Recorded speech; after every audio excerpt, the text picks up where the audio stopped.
go. All right. So let's get started. This is Behind the Bricks. I am the host, Rachel L. Gary. And today we have Jeffrey Ma, the real estate panda. He's a chef, martial art competitor, the son of entrepreneurs, a real estate agent, wholesale enthusiast. Jeff, Yeah. welcome to the podcast. Oh, welcome. Well, yeah, thank you for having me, Rachel. I really appreciate it. It's an honor to be on here. It's an absolute honor to be your very first episode. Man, I'm just super grateful and appreciative for you to invite me on your show. So, man, let's get to it. All right.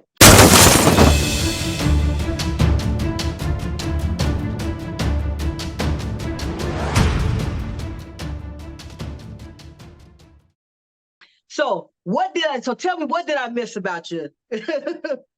Oh man, you kind of hit every little thing on top of that, right? Chef, martial artist, realtor, entrepreneur, son of entrepreneurs themselves, right? And I think I got realtor in there too, right? But Right. Hey, you have so many hats that you're wearing. So mhm, um, let's dig into why I brought you on the very first show, mhm. and what made me say why Jeff.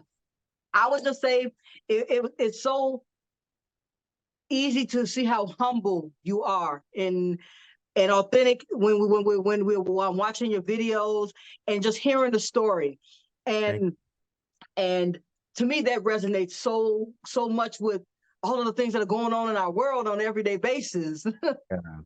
No, that's one of those things that I kind of like. I wanted to share my story, but I didn't want it to make it seem like, oh, I made it, because in reality, I'm still working at it. I'm still building at it. I like this version of myself, right? This entrepreneur, and I'm still on that path to financial freedom and working my butt off to build something that I could literally pass down, right? A true legacy. And I think Absolutely.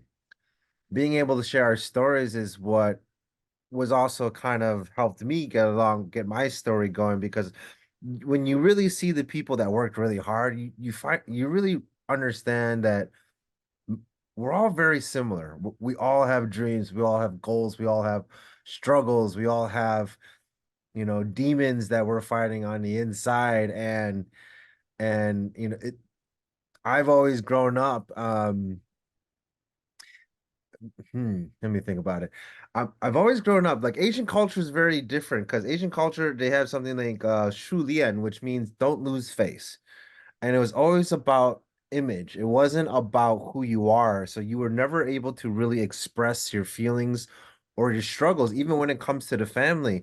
And I think that this is very similar for a lot of families out there. It's like you don't talk about your problems, right? You're not supposed to talk about your problems, but it's like the first step to solving a problem is by acknowledging it. So if I can't even talk about it, I'm just gonna be stuck in that same hamster wheel. I'm just gonna be repeating the same problems if I can't actually talk about my life story, if I can't even talk about the things that I'm struggling with, right? And or even things that our parents struggle with. It's like I think I think for some people we have a little bit of a fear. It's like, oh, I'm not trying to air out my dirty laundry. It's like, no, if you are coming at it from a place of genuine, right? An authenticity. If you're coming from your heart, then you shouldn't have to be afraid of what other people think. I think that's step one. But two, Absolutely. you gotta talk about it. Otherwise, how are you gonna actually solve the problem that you're facing with, right? Um, Absolutely. it actually makes me think about the post I made the other day, which it's really like it's like I feel like there's always a battle between the mind and the heart. There's a battle between the mind and the heart. What was taught to you, what you think it's supposed to be, right? A lot of our limiting beliefs versus what feels like the right thing. And Absolutely. I think, humans for the most part, we all just want to be we all want to be giving, loving, decent human beings. And, when the mind and the heart are in alignment, I think you really do begin to realize that you knew the answer to your problems that have been holding you back all along, Mhm. right? And Yeah. yeah, and that's very true. That's very true, Jeff. And I gotta be as honest as possible that it reminds me of something that I'm doing currently. So I've been. I know that everyone sees my posts all the time that I'm always about being positive, goal driven. Even though I'm in the real estate space, been wholesaling, went from wholesaling to buying, investing properties, um, Mhm. and had a very similar story to that's why it resonates so much when I hear yours. Yes. Um, I am a licensed agent. I never have told anybody that. I'm only licensed because in Chicago, in Illinois, you must be licensed to wholesale. Yes. However, it has made it just very interesting for me to hear that the stories of that we're all struggling. And what I'll say is what's so refreshing is that we're sharing because then it lets people know, like myself, that I'm not struggling alone. I'm not here on this island trying to figure out how to wholesale, how to figure out how to subject to, how to do Mhm. the wraparound. I'm not on this island alone. And when you post those tips, Oh, those tips of the day, those tips of the day, it's just so funny because I mean, even though I'm past some of those tips, I remember living in those tips of like, man, is this guy seriously going to buy the place, or is he just going to string me along for three more times? String me along three more times. Mhm. And I think that your message allows people to. If I had probably heard that 3 years ago when I first started wholesaling, I would have probably approached it differently. And I Mhm. I learned over time that hey, qualifying questions. Okay, so before we even get to all this long drawn out process, what are the qualifying questions of a buyer that I need to ask? Now I have that down. There's three questions I want to ask, and it's not just if you have the money in the bank. I want to know what I'm saying because anyone can fake a screenshot. I want Screenshot. Yeah, now pre-approvals. You can get a pre-approval from a lot of anywhere. from almost anywhere, right? Right. It just all it has to say is subject to underwriting. That's all it's Yeah. got to say. Yeah. Yeah. So I mean, and that's just like when you're buying a house conventionally from a bank, it's the same difference. But I Mhm. said so once I started learning those qualifying questions, it really resonated me when I saw your post. I said, uh-huh. If I'd have saw that 3 years ago, I would have known to get those qualifying questions Yeah, right. sooner. The majority of those cash buyers aren't real cash buyers. And it's funny because like for myself, I just remember when I first started wholesaling and you know what the gurus told you to do. It's about what I started about 4 years ago. Gosh, I'm getting older about a second. Like 4 years ago when I was wholesaling, they tell you, hey, you just say that you're going to be the one to buy, and then you put them on the contract. But then I'm one of these people who's very honest. I'm Yeah. very, very honest. And and it makes me feel some type of way when I think when I say that I'm something that I'm not. Hmm. So so I had to learn how to tell the sellers, hey, I am working on behalf, whereas, and you won't pay any commission. I'm not a realtor because this is before they made it a law in Illinois. I told them I'm not a realtor, but I do know people who will buy your house and they'll keep you from having to market it. That's how I approached it. I was honest because at the end of the day, I just did. I want that seller. I mean, I'll tell you this: as many people who said no, there were many who said yes. Yeah. And people who gave me testimonies were the ones who said I was upfront. Because I Hmm. was. I mean, it just didn't make sense. I mean, I'm gonna have to sneak him in and so he can see the so him or she can see the property. How about hey, the seller already knows you're coming. Go ahead and go over there. It cut out so much runaround time. I gotta be honest. It cut out so much runaround time with just me doing that. So Oh yeah.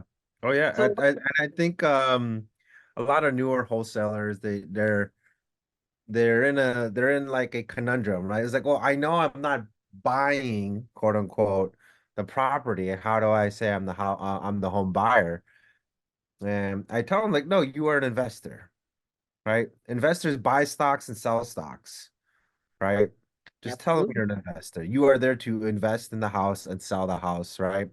Your strategy is to be wholesaling. As an investor, you don't have to tell them your exact strategy. At the same time, you don't want to confuse them about what you're doing either. But You know, if you saying that you're gonna buy the home bothers you, then understand you're an investor, right? And I think a lot of us have a little bit of that imposter syndrome. Like, well, how can I be an investor if I have never bought a property before? Hey, I'm Right? an investor, and I've bought, and I must have I've wholesaled about 20, 25 properties. There you So go. yeah, I did a lot of, I won't say they were big wholesale. They weren't like a $50,000 check that I'm going to talk about. We're going to talk about, but I mean, they were a lot of, I'll say this, 25, I mean, in one year, I did probably 15 wholesales at $3,000 to $5,000. I was making more wholesaling than I was at my job at the time. Oh yeah. And so at the end of the day, it didn't matter how big that check was. And I'm gonna be honest, no one has ever seen me post one of those pictures. Mm, I've never posted not one because it wasn't. I'm not. How do I say this? No. There's no flex. yeah. I'm, there's nothing to flex. It was really just me. Just I wanted to just be. I wanted to figure it out. And I worked with a lot of great buyers who let me go in behind the scenes with them as well. I went to Mm, a couple of their properties. They taught me a lot, and I gotta say a lot. And yeah. so when I was ready to buy my own, when I bought my own investment property, they Mhm. were right there. They were like, "Okay, get rid of her." But when they were watching, I, I gotta be honest. They were, and I said, if I get rid of her, what do I do? Because I gotta wait. I gotta get a new person and all that stuff. I said, I can't afford to wait. And if I had listened, and it goes to having those mentors, having those coaches, and taking the advice. And I want to say this part: you have to be open. Yeah. You have to be open. And Oh if I yeah. had been more open, it goes again. You fall in the traps when you're not open to the advice. I should have listened. If I listened, I probably would be $20,000 richer, and I would have had tenants in there already. But I mean that goes to say that that was like my experience in wholesaling. So Hmm. now, what you not just being a wholesaler, you also Yeah. are an investor and an Airbnb host in Chicagoland. So, Yeah. what is your advice you would give a residential multifamily investor in Chicago? Well, the funny thing is that the multifamily is actually not in Chicago. It's actually in Tulsa, Oklahoma. Oh, This wow. is a multifamily syndication. This was my first syndication deal that I was a general partner on. And how I got into it is really my mentor. And when they say your network is your net worth, that is 100% true. My mentor was a sponsor on the deal and asked if I wanted to raise capital for it. And Awesome. I'm just like, yeah, why not? You gotta take a shot while you can. It's not something that I've ever done, not something that I'm great at, but we still got I believe about maybe $200,000 worth of funding from me and my one other guy that went along with my mentor to help raise capital. So yeah, I know it's funny thing. It's like I still rent, but technically I'm a part owner of 192 doors. No, that's right. But like, hey, you gotta start somewhere, and I think most people we have this idea of how things are supposed to go, but um, no, like you just gotta go for it. What if you have an opportunity to do something, you just gotta go for it. Like, you can't let the fear of like, oh, what if I mess up or whatnot. But to me, like, you gotta take a risk in what you believe in. You gotta take the shots, right? Like, Yeah, so because you're not gonna regret the shots that you took. You're gonna regret the shots you didn't take. Because exactly. if you had have Yeah. said no, if you had said no to your mentor and it was 192 doors and someone else had took that shot and got in with him, you would be like, what did Ah, I do? exactly. Exactly. So that's here. What I do have a couple, I had two Airbnbs that I started out here in Chicago. One of them I did completely by myself. It was that one actually funny thing, it turned into a midterm strategy because once you get to learn some of the rules here in Chicago, I thought I was clear in the rules because this is a 7 unit mixed use commercial property. But in Chicago, if a property is 4 units or below, right, 2 to 4 units, it's supposed to be a primary residence. Right. I thought I was in the clear because this property is one PIN number, 7 units, and a commercial space. That, So that's they considered it a commercial property as opposed to a residential. considered a commercial property, which you don't need to prove that it's your primary residence. So I thought Absolutely. I was in the clear, but that commercial property had 3 addresses, and the address that my unit was in only had 3 units. So they're like, sorry, you can't get your Airbnb license because it's not your primary residence. I'm like, no, the building has 7 units, mixed use commercial, and but they denied it. And I'm like, oh no, I just spent all this money uh getting this thing up, and what do I do? What do I do? I actually pivoted and I turned it into midterm. So in Chicago, as long as it's 32 days or more, you don't need a real estate license. I mean, you don't need an Airbnb license to Airbnb it out. So actually, I put it on Zillow as a furnished rental, and then and also there is the other one is Furnished Finder, which is was typically used for traveling nurses, but you'll find all kinds of people using it to find accommodations. I had these boys that were just in the city for an internship for about a month and a half. And then I had one other lady here that was here for another month and a half that was here to take care of her grandchild as her daughter just gave birth to the second grandchild. And Okay. then after that, I had these 2 girls that wanted to sign a whole year. They Oh signed wow. a whole year as a furnished rental. I gave them a little bit of a discount, but like they've been there now for 2 years, and I don't have to pay. I don't have to worry about cleaning. I don't have to worry about any. They're still responsible for all the utilities, and I still cash flow maybe 800 just off of that one unit. I That's was just awesome. yeah. I was like, and I don't That's even own success the unit. stories. I rent it. I rent the unit and I sublease it out. So it's.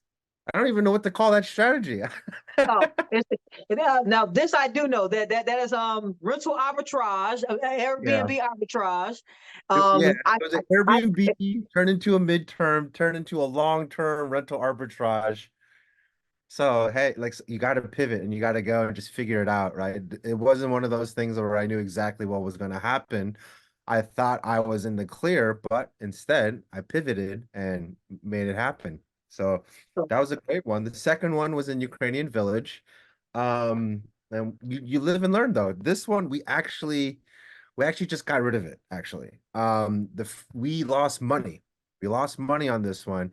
I partnered Uh-oh. up with some guys and a whole year, like pretty much a whole year's worth of work, a lot of money going into it, and we lost money because we didn't quite understand the product that we were pushing out. So if it's Airbnb, um, the reason why we thought it was going to do well because this was a fully gut rehab department, brand new stainless steel appliances. The dishwasher and the washing machine still had like the Ziploc bag of the user manuals because it hasn't been used, right? Wow. Everything was brand new in this, and we thought, this thing was gonna no brainer. We're gonna make money, but there's something called a basic luxury package, as I would say, and it didn't have anything unique to it. So if you're gonna do Airbnbs and you really want your unit to stand out, it's all about the experience. It's got to have something that makes it pop, right? It can't be just like super nice in terms of everything's brand new. It's something's got to make it pop. So that one we actually lost money. The landlord wanted us to stay. We're like, no, no, thank you. You know, we're Yeah, losing. of course they want you to stay. I mean, that Yeah, means we were that's something they paying don't have to rent. worry about. That I mean, that's no maintenance. That's no worrying about your rent and things of that nature. Absolutely. Hey, I'm a landlord myself, so Yes. it, Yeah. so And that not it's only funny. that, Airbnb insures the unit up to $1 million. Yes, and it is funny that you stated furnished finder and Airbnb is the exact same strategy I used. Even though I actually do have my registration, and Hmm. when I use furnished finder, I still send them to Airbnb Mm. because I want the $1 million of insurance that comes along with anything happening to. There you go. So There you go. so I send them to so everyone so someone asked me a question. They said, so but you're paying the Airbnb fee. They pay the Airbnb fee. I just make sure I add that to my price. Mhm. And I actually rent rooms. I don't even rent the full unit. Oh, wow. So I rent. So one of my properties is 4 bedrooms, 2 baths. So I have a caretaker that's on site that I gave him a room free. Mhm. Um, And I have to say, I'll give a little backstory to that one real quick. The caretaker is actually my son. There we The, go. I bought the property. I mean, we're all in it to just like when we're all in it to for a greater good. And my goal was to buy investment properties to buy investments so I could leave something for my children to build a Yeah. legacy. So Yeah. I tell people, like for me, I was making over $100,000 a year before I ever bought a thing. Hmm. And before I decided I was going to do any wholesaling or anything, I was already making over $100,000 in my 9 to 5. Hmm. So it was more so that I started saying to myself, I can't leave a job to my kids. Yeah. There you go. So what am I going to leave? Because you have to think about it. When you're building as an individual, you're just trying to make as much money as possible to do the thing, to live the life you want to live. And when you have kids, and I know you don't have any, right, Jeff? Not yet. Not yet. So this is a before time, so you can look back on this and remember this part. Once you Yeah. have them, you want to do everything possible for them. Yeah. And just like the story that we're going to get into that real quick, the story that you're telling for American Speak Off Oh, yeah. about your mom, about your parents. As parents, what we're doing is we want to have the best for our kids, even Yeah. if the best that we can offer them is what we have. Yeah. And we always want better than what we got because we already know how hard we work to get whatever we have. Hmm. Hmm. So I wanted to make sure at the end of the day that I know she doesn't want you to work as hard because I don't want them to work as hard. I want them to work. Yeah. No one says not to work, but to work as hard as I did to get what I got, absolutely not. I mean, it should be easier. And for me, I take my job seriously. That Hmm. I'm leading the way for the Yeah. next generation and the Yeah. generation after that. So I take that very seriously. Wonderful. So pivoting to that. So I Yeah. see you going live with that perfect. Trying to get your speech perfect for America Speak Oh, Off by Greg Cardone. yes. So tell us a little bit about that. Oh, like going back to kind of telling stories. I'm like, oh man, I don't know where I saw the ad. It was for it called the Great American Speak Off, which is Grant Cardone's uh it's a thing Grant Cardone puts on, and basically it's kind of like American Idol, but for the next great American speaker, right? Okay. And the top three speakers get to go speak on Grant Cardone's 10X stage in Miami, Florida, in front of 30,000 people. So I auditioned not once, not twice, but three times, and finally got myself a golden ticket, as they call it, an entry to go compete. So I am one out of 150 speakers that will go down to Florida actually next week. Thursday and Friday we'll go to compete, Yeah. and whoever is the top three will get to go speak on that stage. And I think that's just a Oh, you're gonna be on incredible, that 10X stage. Look at incredible, incredible that. journey. So with Yeah, that being said, yeah, what is the Panda's goal for this year and the upcoming year? man. Great question. This year is one of my business is to get a little bit more lean in my business. I think when you're first starting off, when you start making money, um, the thing that most entrepreneurs or even coaching programs ever teach you is how to manage your money. And I definitely spent a little bit too much last year, um, trying to build out my systems, right? Trying to build out my business. And for any of you guys out there that are listening to this, right? If you come into some money, take your time and be smart about it. Don't spend right away on some type of system. learn how to optimize what you're doing first before you go drop another 10, 15, even 40, $50,000. Take That's your a time. gem. Now that's a whole bar. So whoever's listening, that's a bar. Learning how to manage your money because when you make money, you're looking at the fast track of that money, but knowing how to spend it as a business owner is different. Yes, 100%. So that's something that I'm getting better at. This year is all about leaning, about taking my expenses and leaning it down, right? I think in the very beginning, we all are a little bit excited to build our dreams to achieve financial freedom, that sometimes we might jump the gun a little bit too soon on a system that may or may not do the work for you, right?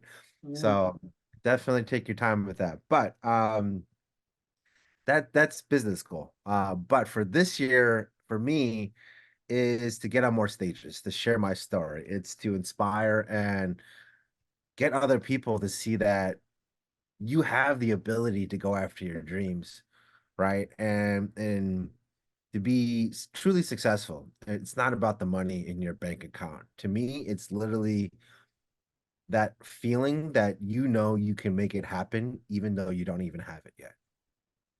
Absolutely. That feeling, that confidence of like, you know what, I'm going to figure it out no matter what. Even if I lose everything tomorrow, I have the discipline, I have the habit, I have the confidence of going out there and making it happen again. I think that is the feeling of true success, because there's a lot of people that can make a lot of money in 1 year and then lose all of it within a couple days. Yeah. Right. There's there is something special about having to go through that process. Like, I don't want my kids to work as hard as I do, but they're gonna have to work hard. They- right? I don't want them to work as hard as I do, but you're gonna have to work hard. And one of the things that kind of the story that I want to share at the Great American Speak Off, um, and it's the so I don't know if my full story is able to convey what I'm truly trying to say. Because I only have I so to give you a little background, you only have 1 minute and then 2 minutes. That's it. You have 1 minute to share who you are, your story, why you're ordinary, how'd you get to extraordinary, and teach something. You got 1 minute. Like, crap. What do I teach? What do I say? How do I share my story? And You do the you want to person, share part of it with us? oh man, I Hey, will. hey, Uh, I I want the audience to know that I've heard this story. I've heard part of this story of him practicing. It is a very touching story, and I'm going to be honest. It touched me so much because when you were, especially the part, I don't want to give away the story, but when you're yeah. talking about your mom and where she didn't want you to get into the family business, even though you were in the family business, Yeah. and and then I see your post when you're still cooking in the kitchen and you're still there helping. Oh, thank you. But at the end of the day, that's not what she wants for you. She wants something more for you, and that's Yeah. the part of the story that really touched me. So I mean, I might have spoiled it A a little little bit, but I bit. want to say that if he doesn't want to share it, it's an amazing story, and I would Well, say follow him on Facebook, wherever else he is, and listen and look at his story. I mean, that's if he doesn't want to share. If he wants to share, I'm here to listen. But mhm, the story is an amazing story. thank And you. he's just practicing. And one day I tell you this, I'm not a crier. People that know me, they know that I'm not a sentimental type person, but it did bring a tear because I could really resonate with that because I don't want my kids to do the same thing I did. And it really resonated with me. Thank you. Well, it's a two. I've been trying to brush up on my 2 minute one, which is the 1 minute one I feel like I got down, but the 2 minute one I'm still working on, and it goes a little something like this. You're only one day away from changing the rest of your life. I remember the day sitting in my car. It was late at night, and I was the last one to leave work. I just sat there feeling frustrated and overwhelmed. I was a broke real estate broker working at my mom's restaurant. And I'm like, Jeffrey, this can't be it.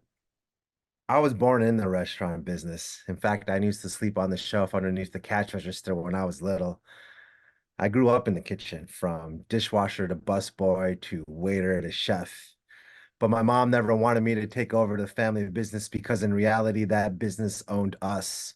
It was our means of making money, but it was holding me back from my true potential. But when 2020 happened, my mom needed my help more than ever, and I didn't know what to do. I had to choose between the woman that had sacrificed so much for me or take a chance on my real estate dreams.